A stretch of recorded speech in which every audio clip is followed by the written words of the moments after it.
The same way it does on a table saw, the green grip, the adjustable legs, and the balance support give you incredible control over your material on a router table. Let's start with one of the more simple processes. We're just going to route a basic dovetail groove into this piece of MDF. Coincidentally, this is the same dovetail profile and router bit depth that we use for our match fit system. So check that out later.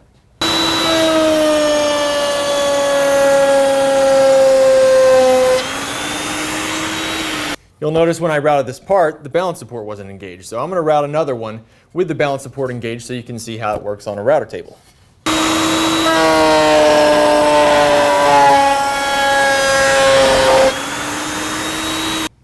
Just like that.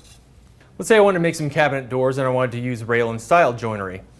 So in order to do that, I have to use a rail and stile bit. And these bits tend to take out a lot of material, which can give you some resistance. So the gripper is going to help us get that piece all the way through the cut and combat that resistance. But also on this cut, I'm going to be using a gravity heel. Like I said, it removes a lot of material, so when you reach the end of your piece, you don't want it tearing out.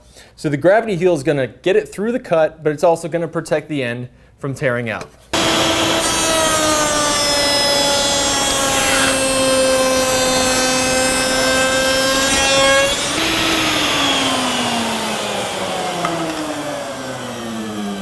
All right, you see what happened there?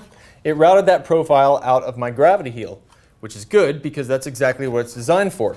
It pushed it all the way through the cut and it prevented the end from tearing out. That's a nice clean end that I can work with without having to chop it off or sand anything.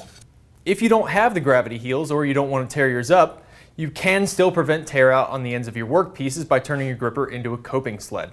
Turning your gripper into a coping sled is incredibly easy if you have the stabilizing plate that comes with the GR200. All you have to do is attach your stabilizing plate to a scrap piece of MDF. We recommend 8x12, and you do that with just 4 screws and these notches on the ends here, and this will not damage your stabilizing plate. Once you have that secured, you just attach your stabilizing plate to the balance support like you always would and run it all the way back to the end. You can tighten it down. And the stabilizing plate, you'll notice it adds a little bit of elevation to the bottom of the gripper, and that just gives you a little bit of clearance when you're routing that profile.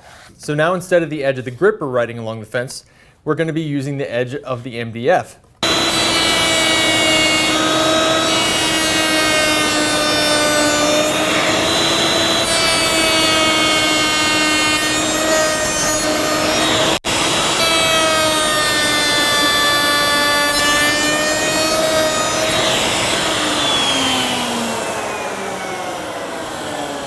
Coping sled works. 2 clean edges, no tear out. Beautiful. Sometimes you need to route a profile where the bit sits above the material. In those situations, you need to use the adjustable spacer. I'm using this Roman OG bit, and the bit sits well above my material, which is fine if I have the adjustable spacer. Now we have clearance for our bit, but we're also able to use the adjustable spacer to ride on the fence. And then we have the 1/4-inch leg and the center leg gripping that material.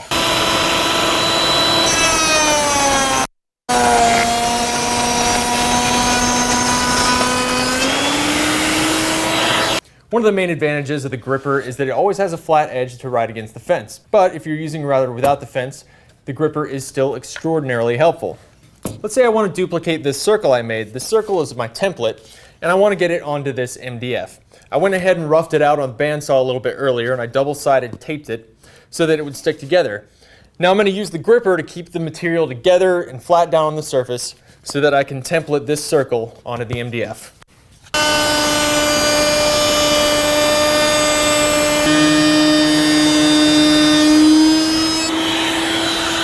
You see, the gripper allowed me to keep my material together and firmly down on the table. Also, I was able to pull it back and adjust my grip every couple inches and keep routing without any problem. If you want to route a groove into the edge of a board and you're working with a piece that's taller than it is wide, that's a good opportunity to use the stabilizing plate.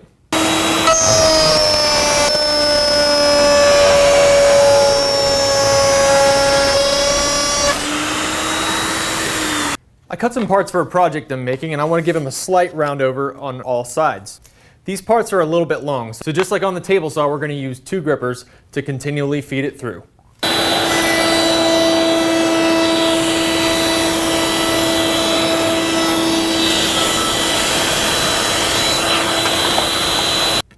Gorgeous. Those are just some of the ways that the gripper can give you better control and more safety on your router table. Thanks for watching.